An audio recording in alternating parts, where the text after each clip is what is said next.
Hey guys, this is the Redstone Wizard here again, bringing you another Redstone tutorial. This one is on a kelp farm. Yep, I know there's many different kelp farms out, but this is one I actually did myself. Yeah, so it's good. Downfall of this farm is it is slow. Well, of course kelp grows slow, but this you don't even have to yet. It's a set and forget farm.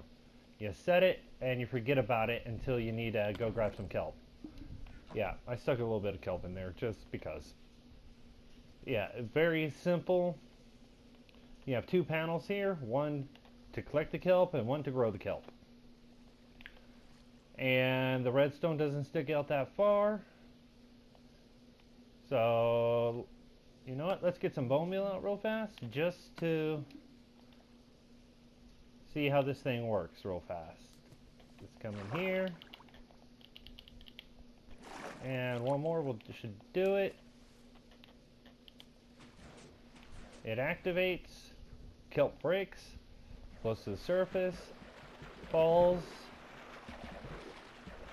and you get actually this pretty cool effect of the kelp falling.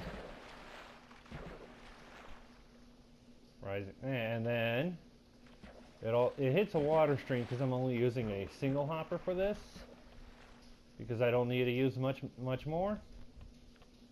And the kelp gets collected,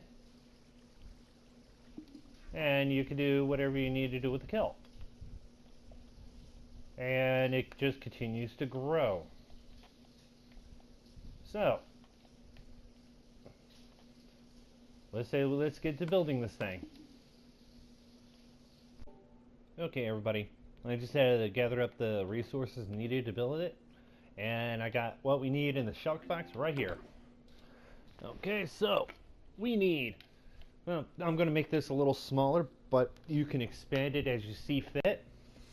We need a bunch of sticky pistons, redstone, at least one repeater depending on how high you want to make it, one observer, some stairs to create more water sources, some building blocks, some stuff to place redstone down on, maybe a slab just in case, a collection system, number of signs equal to the number of pistons you have, a bunch of kelp, light sources, infinite water source, glass maybe if you feel like it, or instead of the you need at least infinite water source, but you can also use glass to create the system itself for the kelp. Let's get all this stuff out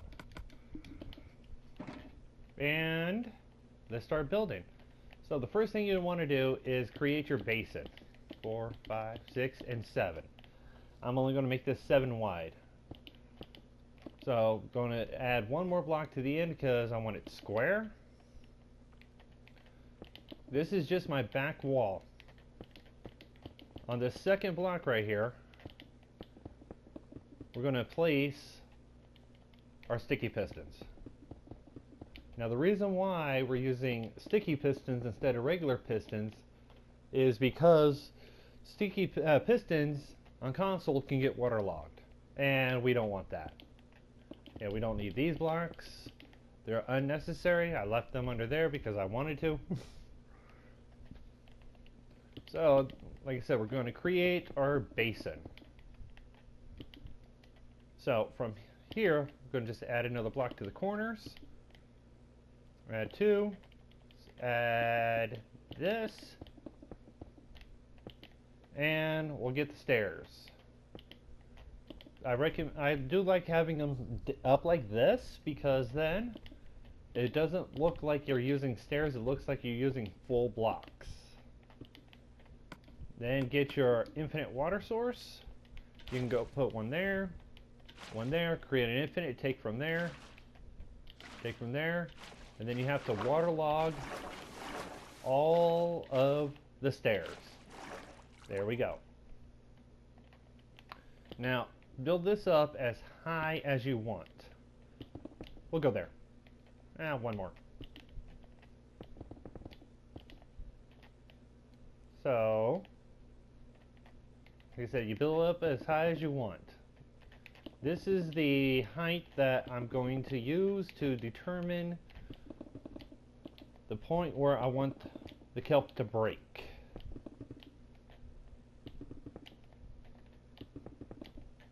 Ooh. So, now, I want the kelp to break right there.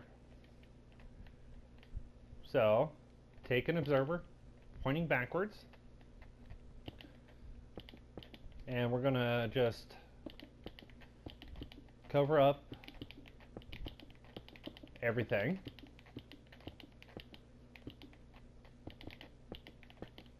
And there we go.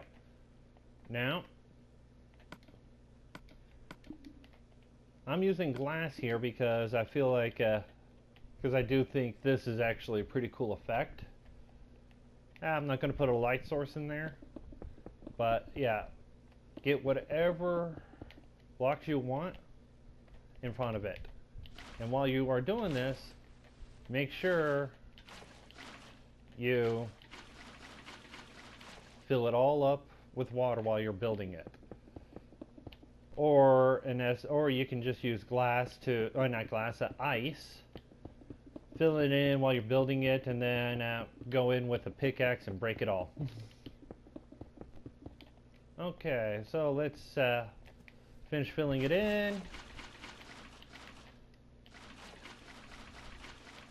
Because we want source blocks all here, because it just works a little better when it comes to getting them out of the system. Okay, from here we're going to take our kelp, go back down to the bottom, and just place them down. Now they're going to be growing. You don't have to, you could do this at any point, but sometimes sooner the better. So from here we're going to go up one more block, and we're going to create another chamber right here. So this one goes out too.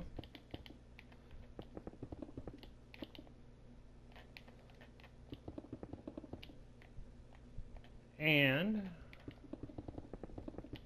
ooh, one too many blocks there. There we go.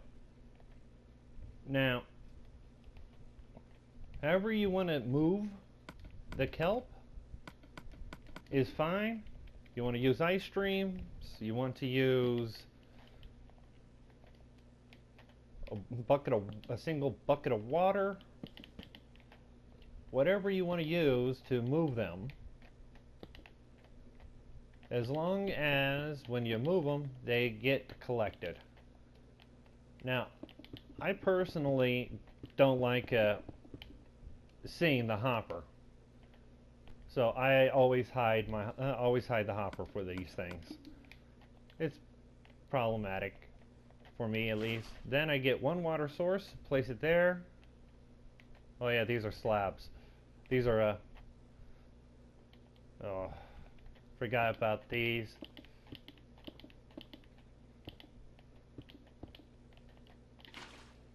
Yep. So we'll have to drop this down one. So, that just adds a little more flair to it. So you place your water source on the bottom. We'll break that.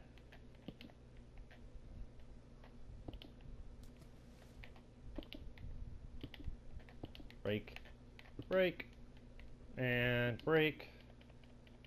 Let's get our chest in there, and hopper. There we go.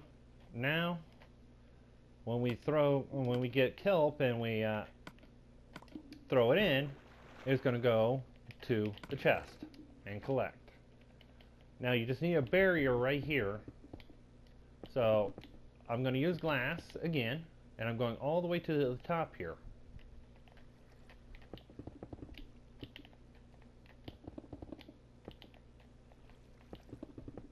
And then then you're gonna frame it off just because it'll make it look a little better.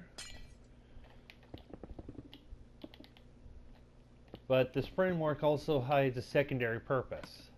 Those signs I had you grab, you want to place them all along this back wall.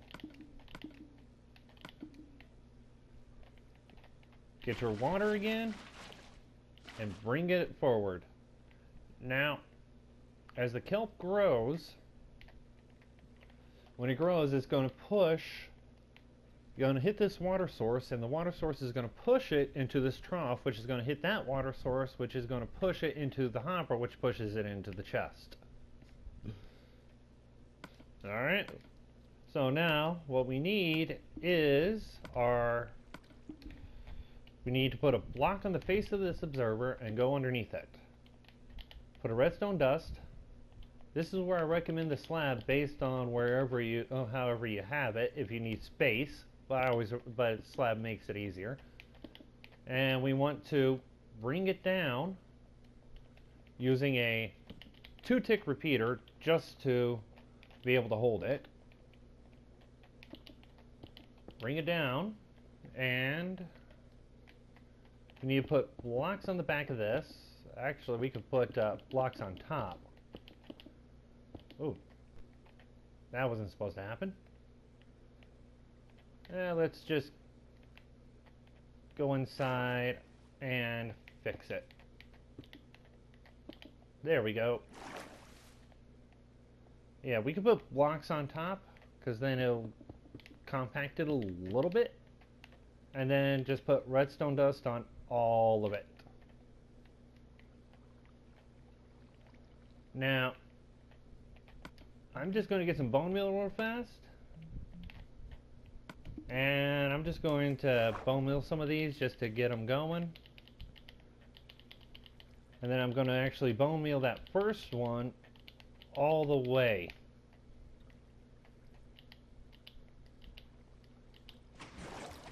There we go. It breaks, they float up, and they get collected. And because we have a 2-tick pulse, it prevents the pistons from sticking out. And as you can see, nothing was lost. So, and then they all get collected in here.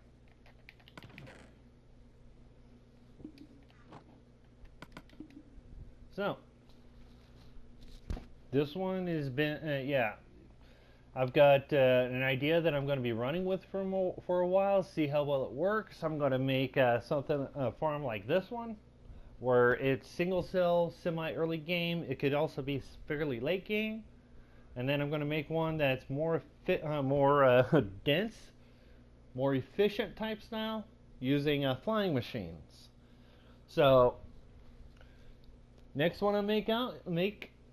video that I make is going to be Kelp Farm with a flying machine. So, but this is the Redstone Wizard. Enjoy building.